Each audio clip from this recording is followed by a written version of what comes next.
గురూజీ 72 గంటల్లోనే ఫోన్లోని అద్భుతమైన జ్యోతిష్య పరిష్కారం చూపిస్తారు. నమ్మండి, నమ్మకపోండి, ఇది నిజం. శ్మశాన కాళి రుద్ర చౌడీదేవి ఆరాధకులు నంబర్ 1 వశీకరణ స్పెషలిస్ట్. గురూజీ మనిషి పుట్టుక నుండి చనిపోయే వరకు వచ్చే అన్ని క్లిష్టమైన సమస్యలకు పరిష్కారం ఇక్కడ లభిస్తుంది. విద్య, ఉద్యోగం, వ్యవహారం, స్త్రీ ప్రేమ, పెళ్లి, సంతానం, స్త్రీ పురుష వశీకరణం, భూవశం, భార్యాభర్తల కలహాలు, కోర్టు సమస్యలు, విడాకుల సమస్యలు, చేతబడి, అప్పుల బాధ, ఇంకా మీకు ఎలాంటి సమస్యలు ఉన్నా 72 గంటల్లోనే శాశ్వత పరిష్కారం చేయబడును. ఓం గం గణపతి నమ. ఓం నమః శివాయ. ఓం శ్రీమాత్రే నమ. హయగ్రీవాయ నమ. అందరికీ నమస్కారం. పరాభవ నామ సంవత్సర శుభాకాంక్షలు అందరికీ, ప్రేక్షకుల మహాశయులకి. అయితే ఈరోజు మనము డిస్కస్ చేసుకునే టాపిక్ ఏంటంటే శని అస్తంగత్వం. అయితే ఈ అస్తంగత్వం అంటే ఏంటో చాలామందికి తెలియదు. అయితే ఏ గ్రహమైనా ఒక రాశిలో 30 డిగ్రీల వ్యాపకత్వంతో ఉంటుందన్నమాట. అది రవైనా సరే, 9 గ్రహాలు, మిగతా గ్రహాలైనా, అష్టగ్రహాలైనా కానీ 30 డిగ్రీల పరిమాణంతో కలిసి ఉంటుంది. అయితే ఏ గ్రహమైనా రవికి అతి సమీపంలో దగ్గరలో వచ్చి ఆ వచ్చిన గ్రహం కనుక అతి సమీపంలో అంటే చాలా దగ్గరగా వచ్చేసేసి ఆ గ్రహం రవి నుంచి 10 డిగ్రీల లోపల అంటే ఉదాహరణకి రవి 20 డిగ్రీల్లో ఉన్నట్టయితే దానికి సమీప గ్రహము 20 డిగ్రీల లోపల అని అంటే ఒక 15 డిగ్రీలు లేదా 22 డిగ్రీలు అంటే అటు 20 డిగ్రీల నుంచి 30 డిగ్రీల లోపల అంటే 10 డిగ్రీలు వస్తుంది కదా. అలాగే 10 డిగ్రీల నుంచి 20 డిగ్రీల లోపల ఏదైనా గ్రహం అంటే ఉదాహరణ తరఫున నేను చెప్తా ఉన్నాను. ఆ గ్రహం కనుక వచ్చినట్టయితే అది అస్తంగత్వం పొందినట్టుగా మనం జ్యోతిష్ శాస్త్రంలో పరిగణిస్తాం. అయితే ఇప్పుడు మనకి శని మీనరాశిలో సంచరిస్తుంది, ఆ సంగతి అందరికీ తెలిసిందే. అలాగే శనితో పాటు రవి అంటే సూర్యుడు కూడా సంచరిస్తున్నాడు. సో ఈ శని రవి సూర్యుడికి అతి సమీపంలో వచ్చింది.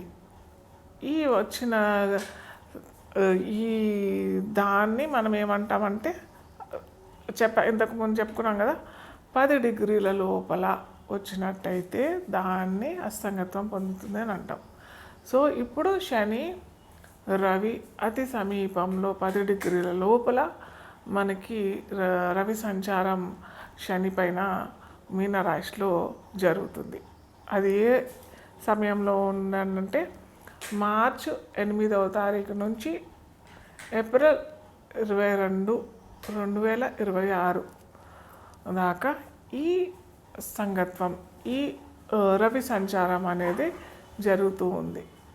సో దీనివల్ల ఏ రాశుల వారికి ఎలాంటి పరిణామం ఎదుర్కోగలుగుతారు, ఎలాంటి సంఘటనలు ఎదుర్కొంటారు, మనము ఒక్కొక్క రాశిగా మనం చూసుకున్నట్టయితే ముఖ్యంగా ఒక గ్రహం అస్తంగత్వం పొందుతుంది అని అంటే దాని యొక్క కారకత్వాలు అంటే దాని యొక్క ఫీచర్స్ అన్నీ దెబ్బతింటాయి. అంటే రవి ఉదాహరణకి మనము ఒక బంతి పెట్టామనుకోండి, ఒక బంతి పెట్టి పెద్ద బంతి దాని పక్కన ఒక చిన్న బంతి వచ్చిందనుకోండి, ఈ బంతి నీడలో ఈ చిన్న బంతి కనిపిస్తుందా? కనిపించదు కదా. సో అలాగే ఇక్కడ ఏమైంది, సూర్యుడు పక్కన శని కూడా పెద్ద గ్రహమే, కానీ అన్నిటికంటే సూర్యమండలంలో మనకి రవి పెద్దదైన గ్రహం అంటే జ్యోతిష్ శాస్త్రంలో గ్రహంగానే పేర్కొంటాం. అయితే ఈ సూర్యుడు శనిని దగ్గరగా అతి సమీపంగా వచ్చి ఆ శని కారకత్వాలన్నిటినీ తనలోని నిగుడికించుకుంటాడు కాబట్టి దీన్ని మనం అస్తంగత్వం అని పేర్కొంటాం. ఆ శని కారకత్వాలు అంటే ఏంటి? శని అందరికీ తెలిసిందే, కర్మకారకుడు, వృత్తికారకుడు, మన యొక్క కర్మాలన్నిటినీ దహింపజేసేవాడు శని. ఆ శని కారకత్వాలు ఇప్పుడు ఈ 40 రోజుల్లో అస్తంగత్వం పొందుతుంది. అంటే ఆ కారకత్వాలన్నీ కొద్దిగా తగ్గిపోతాయి. దీనివల్ల ఏమవుతుంది, దీనివల్ల ఏ రాశికి ఎలాంటి ఫలితాలు వస్తాయి, అది మనము ఇప్పుడు ఒక్కొక్క రాశిగా మనము చూసుకుందాం. లగ్నం తెలియని వారికి రాశి అని చూసినట్టయితే, రాశి వారికి అధిపతి ఎవరు, ఇక్కడ మనకి గురువు, బృహస్పతి. సో ఈ బృహస్పతి 4వ ఇంట్లో, అంటే ధనురాశికి మీనరాశి 4వ ఇల్లు అవుతుంది. ఆ ఇంట్లోనే శని అస్తంగత్వం పొందాడు. ఈ ధనురాశి అయిన గురువు శనికి కొద్దిగా అంతగా పడదు, మరీ మొత్తం పడదు అన్నట్టయితే కాదు. మనం జాతక చక్రంలో శని గురువుల కలయిక మనం ఏంటంటే ధర్మకర్మాధిపతి యోగం అంటాం. కాబట్టి ఇది అంత పెద్ద అవరోధం అని అయితే చెప్పలేము. కానీ తృతీయాధిపతి అస్తంగత్వం పొందాడు. కాబట్టి అటు కొద్దిగా కుటుంబ వ్యవహారాల్లో అయినా, ఫైనాన్షియల్ రంగంలో అయినా కానీ, అటు టీచింగ్ రంగంలో ఉన్న వారికైనా కానీ కొద్దిగా అవరోధాలు, అడ్డంకులు వచ్చే అవకాశాలు చాలానే ఉంటాయి. కుటుంబ వ్యవస్థలో కొద్దిగా విభేదాలు, కుటుంబ సభ్యులతో కొద్దిగా కలహాలు, కుటుంబంలో కొన్ని చిరాకులు పరాకులు వచ్చే అవకాశాలు. కానీ ఇది చెప్తున్నాం కదా, వెరీ టెంపరీయే. ఏదో దీర్ఘకాలికంగా మీకు ఇవన్నీ సమస్యలు పొడిగిస్తాయి అన్నట్టయితే కాదు. అయితే ముఖ్యంగా గమనించుకోవాల్సింది ఏంటంటే, ఇక్కడ నవమాధిపతి అయిన, అంటే ధనురాశికి అయిన నవమాధిపతి రవి అవుతాడు. సో ఈ రవి శని అస్తంగత్వం రవితో శని అస్తంగత్వం పొందుతాడు. కాబట్టి ఇంట్లో పెద్దవాళ్ళతో కూడా చాలా జాగ్రత్తగా ఉండాలి.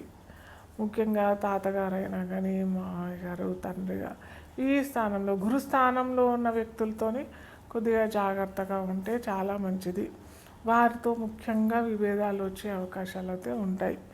ఫైనాన్స్ రంగంలో వారికి కూడా చాలా ఆటంకాలు, లేదా తొందరగా మీ బాకీలు వసూలు చేయకపోవడము, లేదా రావాల్సిన డబ్బులు సరి అయిన సమయానికి రాకపోవడము, ఇలాంటి డిలేస్, పోస్ట్పోన్మెంట్ వస్తూ ఉంటాయి అన్నమాట. సో ముఖ్యంగా వీరు చేసుకోవాల్సింది ఏంటంటే శనివారాలు, గురువారం అయితే మీరు కొద్దిగా పసుపు కలర్ వస్త్రాలు వేసుకుంటే చాలా మంచిది. అలాగే శనివారాలు నల్లటి వస్త్రాలు, లేదా నీలిమ రంగు వస్త్రాలు, లేదా పువ్వులు, లేదా పళ్ళు దానం చేసుకుంటే మటుకు మంచి ఫలితాలు, సత్ఫలితాలు వచ్చే అవకాశం మాత్రం చాలా ఉన్నాయి. 3 నిమిషాలు